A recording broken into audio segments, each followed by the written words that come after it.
HitFirstBoxing.com. We in the house with Steve Farwood. Yes, you got it. From Showtime, the one and only, one of the best networks right now that's on an up and coming. Big fights, major fights coming up. First things first, Mayweather, Canelo. How do you see this fight going down? Well, it's easily the biggest fight of the year. I think the 11-city tour that they did showed how big Canelo is. We know about Floyd. We know he's number one in the world. Everybody knows him. He's the number one money-earning athlete in the world. But I think it surprised a lot of people that Canelo is as popular as he is. And look, he's 22 years old. He's bigger than Floyd. He doesn't have anywhere near the experience of Floyd, of course. And if it's a boxing match, you have to favor Floyd. But Canelo, we don't know how good he can be yet. So if he can fight, raise his game, realize he's fighting Floyd, fight at a little bit of a faster pace, got a 22-year-old against a 36-year-old, anything can happen. Well, the fight when he fought Austin Trout, you seen that he had those power shots. He got Austin hurt, but he just could not finish it. And that's the thing. I think Mayweather knew what he was doing. Yeah. Let's get him when he's young, still wet behind the ears. Let's get him out of there and keep moving forward. Because he got, what, 6 fights? Is it 6 fights that he got still? Mayweather, well, a 6-fight contract, 5 left, yeah. Canelo will be the second one. But keep in mind, Austin Trout and Floyd Mayweather, we can't compare Trout as a fighter to Mayweather, obviously. But he's a different kind of fighter. He's a southpaw, and he's very rangy. You know, when Canelo stands next to Floyd, Canelo's a little bigger. Trout was much bigger than Canelo. So the way he attacked Trout might be a little bit different than the way he attacks Floyd. Another one, Danny Garcia, Lucas Matthysse. Jesus. Is it amazing that fight is on this pay-per-view? The people who buy fights as casual fans, they don't know what they're getting with this fight. I mean, it makes sense promotionally because if Matthysse wins or if Garcia wins and looks good doing it, either guy wins. You got another opponent for Floyd right there. Getting the most eyeballs on these guys to watch. It makes total sense. I'm sure it didn't come cheap because these guys are both, top guys who've been on Showtime a lot, scored big, impressive wins. They get paid very well.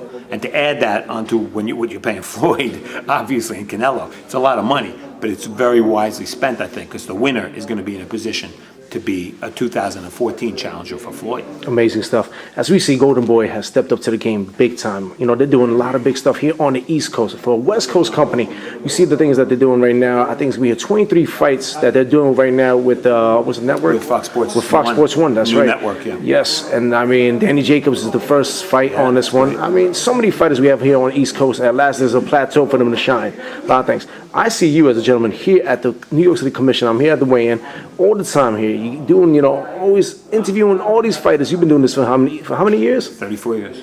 Tell the world how you got yourself involved in the world of boxing.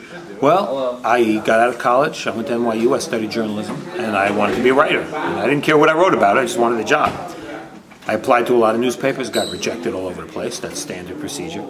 And then I tried magazines, and I happened to get an interview with a company that did wrestling and boxing magazines. And I got the job as an editor at London Publishing in September 1978. My first day was 2 days after Spinks Ali rematch. Wow. It's funny how when you're in boxing, you measure everything by fights. And now, 34 years later, I'm still here. So I've loved it. It's a lot of fun, and I look forward to every show and every fight. You got to have an amazing archive home on each fighter, because every question you give them is, you ask them everything, how they got involved, and what they love about everything. And I'll tell you what's weird is when I started, I was younger than most of the fighters. Then I was the same age. Then I was a little older. Then I was old enough to be their fathers, and now I'm old enough to be some of their grandfathers. But what's weird is to call fights of fighters whose dads I used to cover. And then I saw that Leon Spinks had a grandchild who fought, and I covered Leon Spinks. So now I've covered 3 generations of fighters. That makes me feel real old. Wow. A couple last words for your followers, your supporters worldwide, everything. It's just, we did a fight on Showbox last Friday night. Mickey Bay came out of nowhere. He was winning every round, yes. And John Molina came out of nowhere to knock him out in the 10th round. To me, that epitomized why it's still so easy to get pumped up for boxing. A fight like that was thrilling, and that's why we love it, and that's why I continue to love it. People can follow you anyway, Twitter, Well, I have Facebook. a website, stevefarwood.com, which is really just a resume, kind of, with some clips and stuff, some video clips. But in terms of Twitter, it's Steve Farwood, at Steve Farwood.